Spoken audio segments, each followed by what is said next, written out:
Hey guys, how's it going? Welcome to another video here. We're doing a 3.2.5, the rock, scissors, paper challenge. I love this. This year it's been great. It's been tons of fun to try to figure all this out and come up with a good strategy, a good winning strategy.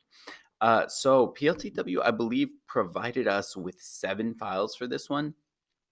PS Rock, which is a long file that we do not have to edit or change. Thankfully, it's there's a lot of stuff in there. I've been digging through and trying to understand some of it, but there is a lot, and it's luckily not something we really have to touch or modify. Now, the psrock.play is something that accesses PS Rock.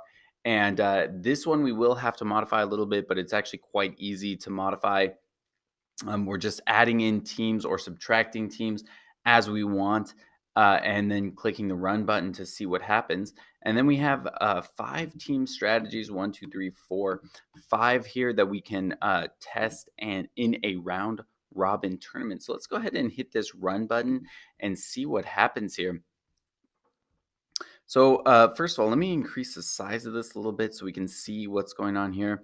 So there's the win-loss tie report for round robin at the very end of the screen, which tells us the wins right here in this column, the losses, and the ties. So you can see that it would appear as though team 1 beat last move if repeating is the team that had the most wins, 30 wins. They would win the cash prize if this were a true tournament.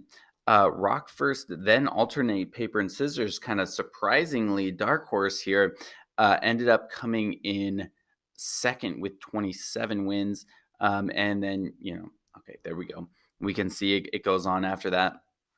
There's 5 strategies and their win-loss reports. Then you can dig in a little bit more to like what the actual moves that were made and what what the actual whether rock scissors paper was played on each of the 20 matches here. So there's team 4 right there.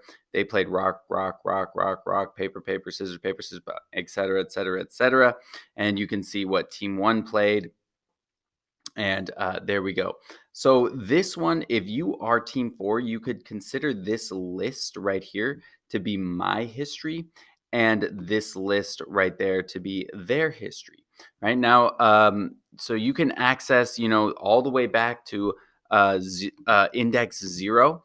You can also go negative, which brings you to the back of the list. So for instance, -1, their history, -1 would be that S, their history, -2 would be that one. Their history, -5, I believe, would be the first P right there. Okay, so there we go. So that's hopefully some useful information here. Let's look at the teams here. What's a simple one? This one's pretty simple here. Each of these has, a little statement about what the strategy is, kind of explaining it. And then they have their definition right there. So let's create ours and then we'll add it and play it and see what happens. And I'm going to do a pretty bad strategy just because, I don't know, I'm lazy, I guess. So let's go to File and we'll do a Save As, and we'll call this as Team at, okay, teamstem.py. And there we go. Okay, now looking at these other ones, we'll write a little something about our strategy. Maybe we'll have 3 of those. Strategy is to pick rock every time except for the last one, except for the first one. That'll be interesting. Okay. Okay, and then there we go. There's our strategy. Team name.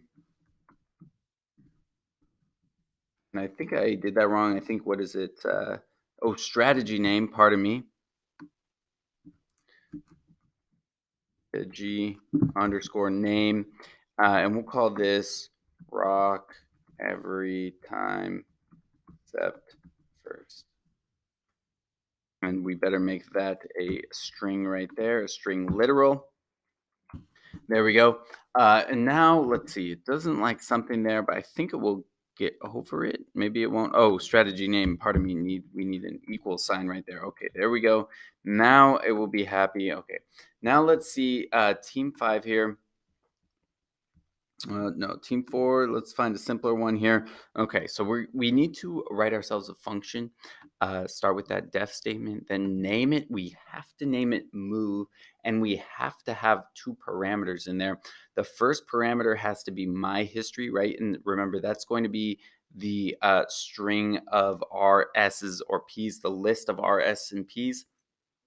Their history is going to be their list of our S&Ps, that is to say our opponents. So that is the name, and the function has to be named move, and it has to include those two parameters. My history,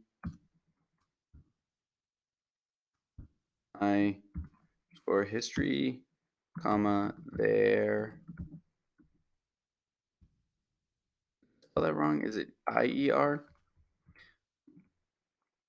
Their history, EIR. No, I spelled it right. Their history. Okay, good. And now we need an indented block on account of this being a function.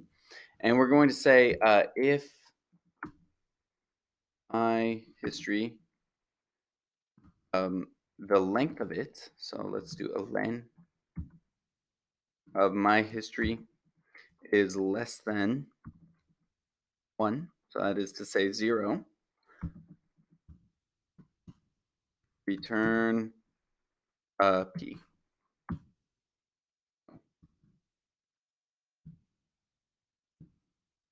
And we'll say else, so else return.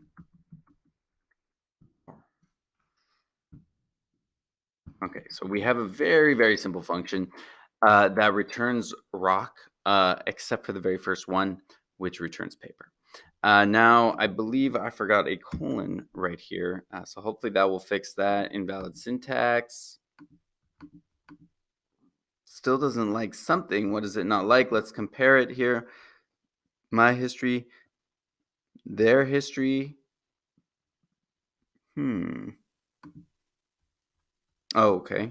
There we go. We got rid of it. And now we say else return R. Oh, and you know what? I forgot to do this. Else return R with the colon right there. Sorry, the syntax is a little bit slow to come through today. That's okay. Okay, let's save this file. Save. And now let's add team stem to our PS rock underscore play here. So there's 3 places we have to add it.